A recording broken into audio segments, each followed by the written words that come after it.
sound of a chess piece deliberately sliding across a board ever followed the rules, only to watch someone more ruthless take what you deserved? Do you get the feeling that in the world of power, mercy is a weakness you just can't afford anymore? For centuries, we've been told that kindness, fairness, and morality are the keys to success. But if you look at the corridors of history and the boardrooms of today, they tell a different story. It's a story written by those who understand that power has its own dark logic.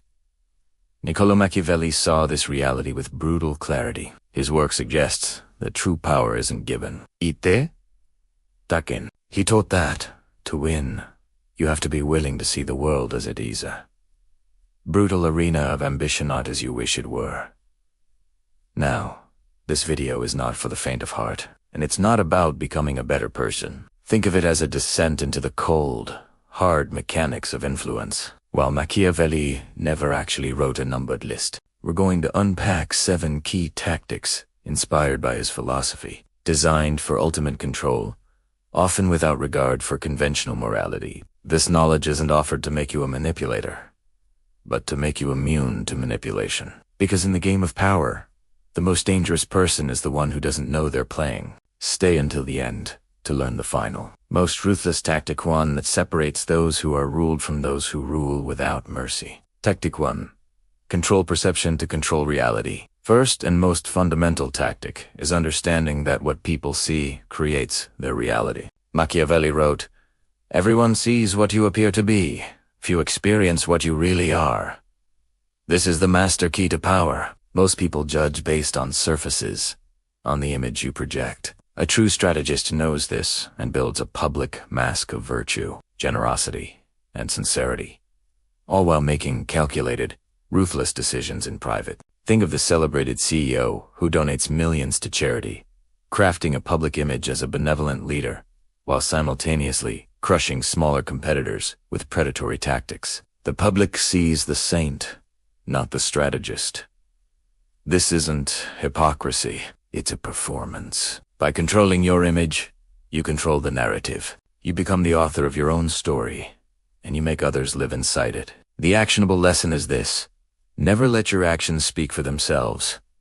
Always frame them. Before a negotiation, project an aura of unshakable confidence. After a tough decision, craft the story of its necessity. Control the light that's shined on you, and you can operate freely in the shadows. Tactic 2. Weaponize ambiguity and unpredictability. A predictable person is an open book, and an open book is easily controlled.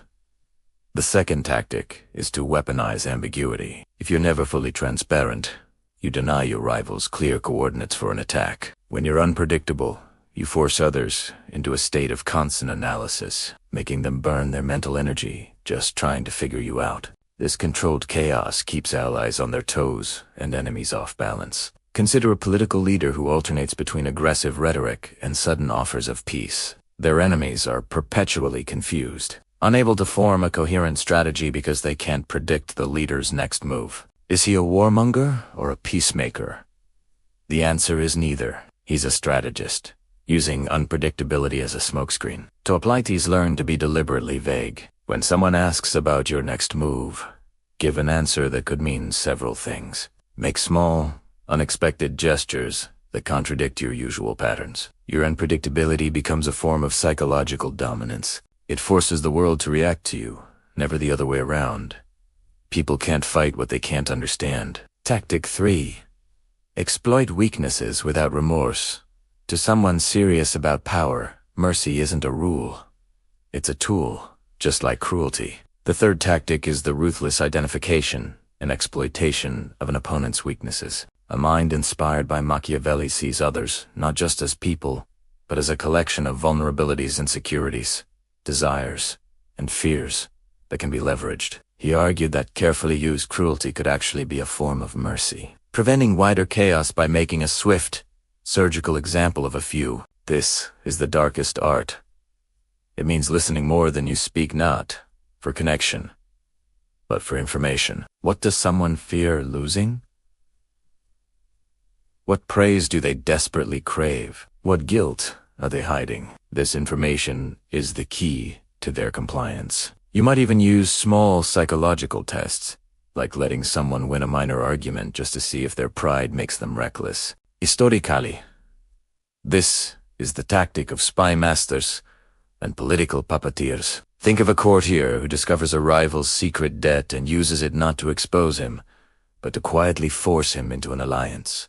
The rival is now a pawn, controlled by a weakness he never knew was discovered. The application is cold and calculated.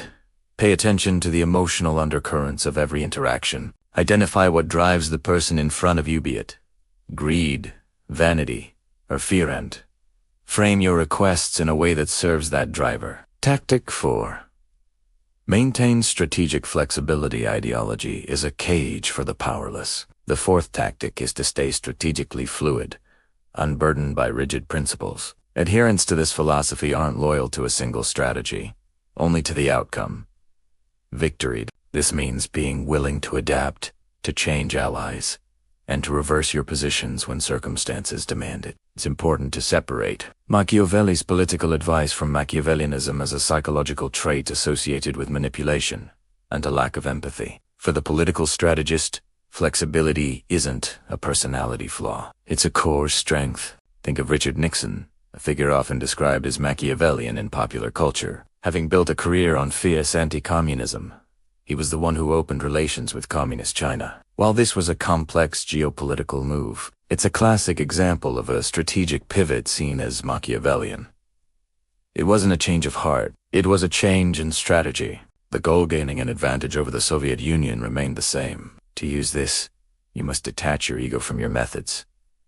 Don't fall in love with a plan. Constantly assess the shifting landscape. If cooperation serves your goal better than conflict, cooperate. If a tactical retreat preserves your strength for a later victory, retreat. Your only true north is the acquisition and maintenance of power. Tactic 5. Master the art of silence and delay in a world of noise and impulsive reactions. Silence is a weapon. The fifth tactic is to leverage silence and delay to seize psychological control. An immediate response is often an emotional one, and an emotional response reveals your hand.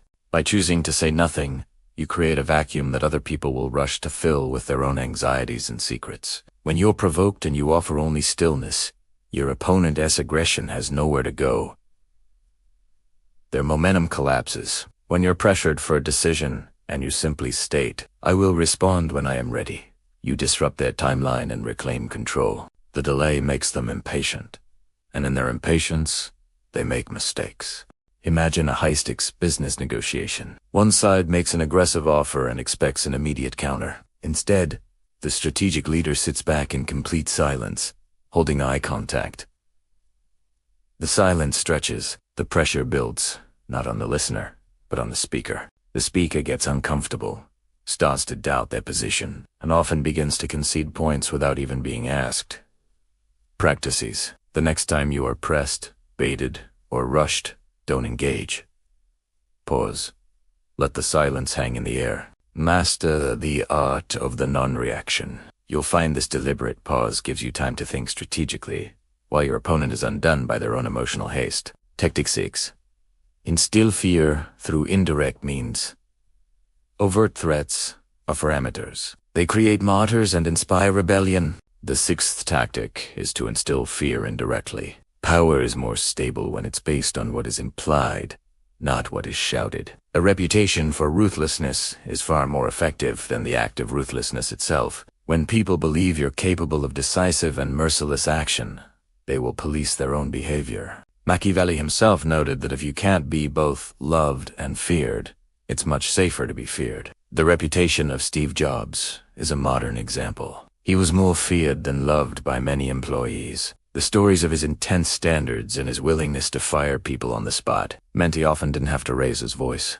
The fear of his disapproval was enough to drive his teams to perfection. He cultivated an aura of fearsome authority, and that aura did the work for him. To build this reputation, you must be decisive when you do act. When you must punish, do it swiftly and without emotion, as Machiavelli advised. Make an example of one to influence 100, but in your daily interactions, remain calm and controlled. Your quiet demeanor, contrasted with the knowledge of your capacity for decisive action, creates an unsettling and powerful mystique. People will be far more hesitant to cross a calm sea they know has dangerous depths. Tactic 7. Become the system. This final tactic is where the classic principles evolve into the ultimate modern endgame. Transcending personal power to become the system itself. An individual can be challenged, but a system feels permanent. This is about embedding your will into the very structure of an organization, a company, or a movement. While Machiavelli emphasized the importance of institutions and laws, this concept is a modern It means creating processes, rules, and a culture that automatically produce the outcomes you desire, long after you're gone. A truly dominant leader doesn't just make decisions. They build a decision-making machine. They don't just enforce their will. They create a culture where their will becomes the default ideology. Think of a company founder who doesn't just lead, but designs the hiring process, writes the mission statement, and crafts the core rituals of the workplace. Over time, the company's culture is the founder's mind, replicated across hundreds of employees. Challenging the founder is no longer possible without challenging the entire identity of the company. Their power is no longer personal. It's institutional. This is the path to true immortality in the game of power. Stop thinking only about what you will do. Start thinking about what systems you can build. Entwine your power with the institution so tightly that the two become inseparable. At that point, you no longer need to rule with mercy or without it. You don't need to rule at all. You simply are the rules. The world of power is a cold and unforgiving landscape. The tactics unveiled today aren't about good or evil. They're about cause and effect. Machiavelli didn't write a moral guide. He wrote a reality guide. He believed that to achieve great things, a leader must be willing to walk paths that the timid would avoid. You've now been given a glimpse behind the curtain. You've been shown the tools that have shaped empires, built fortunes, and defined history. What you do with this knowledge is your choice. Use it for defense. Use it for ambition.